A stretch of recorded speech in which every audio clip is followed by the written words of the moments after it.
Memang minta lakukan perbuatan belas kasih. Ada 3, dalam doa, dalam perkataan, dan dalam perbuatan. Itu jadi lengkap. Harus kita sadari bahwa indulgensi itu adalah sebuah harta rohani yang diberikan oleh gereja.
Pertama-tama selamat pagi, shalom.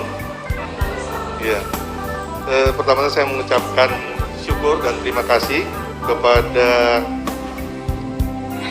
Ibu Esterina sebagai Ketua Komunitas Kerahiman Ilahi dari Kuskupan Agung Jakarta, kemudian Suster Saveria sebagai pembimbing ya Komunitas Kerahiman Ilahi dari Paroki Tomang MBK, dan juga Romo Robertus Robi Setiawan Okarem ya, yang pada hari ini sebagai moderator panelis, dan juga kepada para suster, Bapak Ibu, saudara-saudari yang terkasih.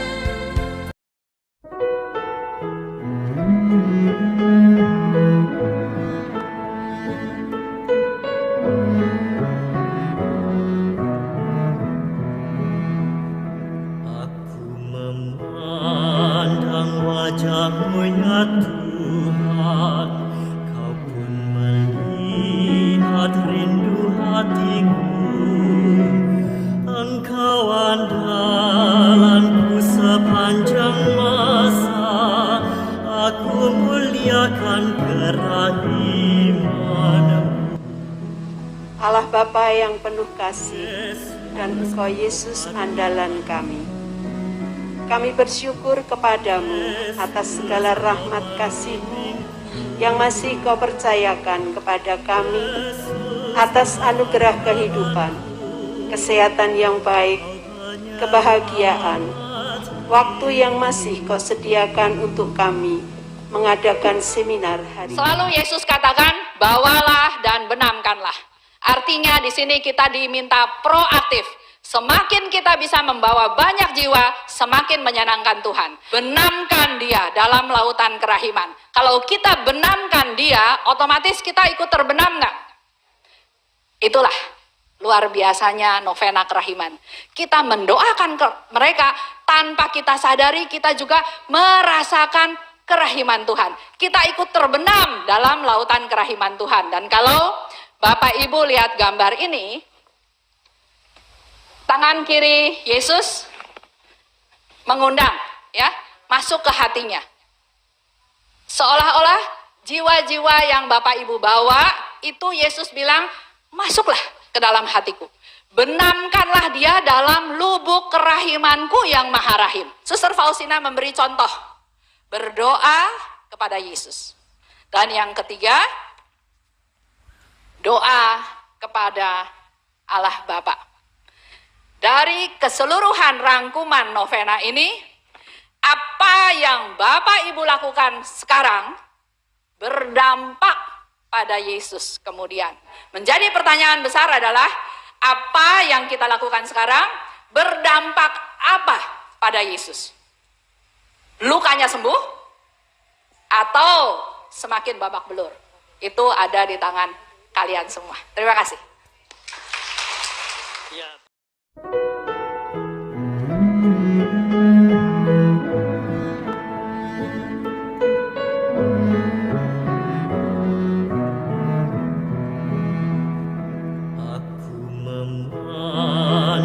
Wajah-Mu ya Tuhan, Kau pun melihat rindu hatiku.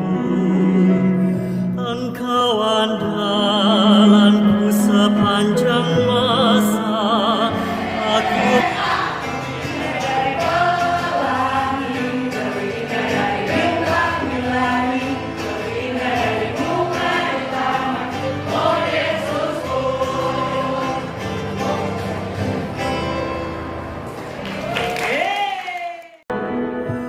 Yesus, Kau andalanku, Kau penyelamat hidupku.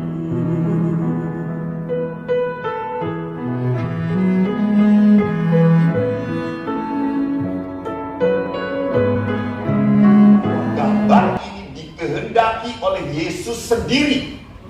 Ingat itu. Dan gereja mengamini, gereja mengiyakan apa yang terjadi dalam pengalaman rohaninya Santa Faustina. Jadi kalau mengamini, kita pun sama. Kita kan enaknya sebagai seorang beriman, hidup berimannya tuh enggak beriman, lalu enggak ngerti mau ngapain. Nah, sudah ada jalan-jalannya. Sudah ada jalan menuju kepada. Nah, ini orang Katolik. Susah.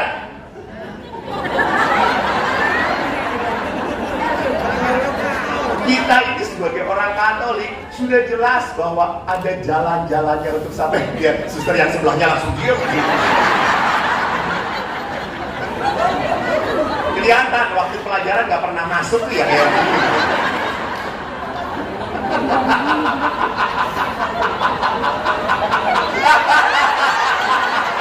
Oh, saya kejar nanti pertanyaannya, ada dimanapun. Jadi manusia sebagai orang Katolik itu sudah punya jalan untuk sampai pada kekudusan. Kekudusan. Santa Faustina adalah salah satu, salah satu dari apa? Kekudusan yang diperlihatkan oleh Tuhan. Maka jalan yang dilakukan oleh Faustina sekarang ingin diperkenalkan kepada semua orang. Dan lihat kenapa sekarang ini begitu populer tentang kerahiman. Kenapa? Karena budaya kita senangnya budaya balas. Mata ganti mata, gigi ganti gigi. Lu nginjek gue patahkan kaki lo. Lebih dahsyat Sister kalau mau balas itu. Saya lebih puas. Banyak sekali orang yang puas kalau apa? Tuhan, dia sudah nyakitin hatiku. Dia sudah nipu aku. Semoga usahanya hancur. Dan syukur kepada Allah, usahanya makin maju. Kita jengkel, kita makin marah, kita makin kecewa. Kenapa banyak orang Katolik hidupnya tidak sukacita? Hidupnya berat sekali. Karena di dalam hatinya terlalu menyimpan banyak kemarahan, kejengkelan. Maka orang itu harus kembali kepada apa? Kerahiman, murah hati. Dan kerahiman itu hanya tampil lewat satu kata, yaitu apa? Pengampunan. Dan pengampunan itu adalah apa? Jalan pembebasan. Sehingga mereka juga seperti kami saat ini boleh menikmatinya. Syukur yang berlimpah atas kasih karunia-Mu, semoga dapat menguatkan jiwa dan raga kami untuk karya pelayanan yang telah Engkau percayakan kepada kami dan menambah semangat kami di dalam mengabdi-Mu. Semuanya ini kami mohon dengan perantaraan Yesus Kristus Tuhan dan Juru Selamat kami. Amin. Devosi, devote, itu ikuti suara batin Anda masing-masing. Devosi lahir sesuai dengan situasi zaman. Situasi zaman di mana tahun-tahun ini, saat-saat ini, orang kerahim, orang murah hati, orang bisa mengampuni itu jarang banget di kita ini. Maka seperti Allah itu prihatin, muncullah devosi kerahiman ilahi ini. Tidak salah punya devosi banyak. Jangan merasa bersalah. Anda justru harus merasa apa? Dibentuk oleh Tuhan lewat devosi-devosi itu.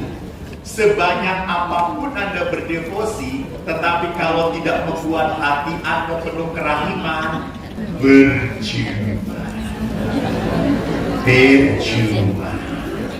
Dengan devosi-devosi, dengan kesalehan ini, harusnya menjadikan Anda manusia yang semakin lembut, murah hati, bisa berbelas kasih, tidak menjadi manusia yang tegaan. Sini ya, Yesus katakan ini. Sungguh, hari Minggu pertama sesudah Paskah adalah pesta kerahiman ilahi yang juga harus menjadi hari untuk karya belas kasihan. Jadi tadi yang dikatakan oleh Romo, memang kita menerima sakramen tobat, ikut dalam perayaan Ekaristi, berdoa wujud Bapa Paus, tapi di 742 Yesus juga minta untuk kita melakukan karya belas kasih. Karena semua ingat, iman tanpa perbuatan mati ya. Jadi walaupun kita punya iman yang seperti apapun, nyata dalam perbuatan. Itu Yesus memang minta lakukan perbuatan belas kasih. Ada 3, dalam doa, dalam perkataan, dan dalam perbuatan. Itu jadi lengkap. Luar biasa, tepuk tangan untuk Bu Esterina jawabannya.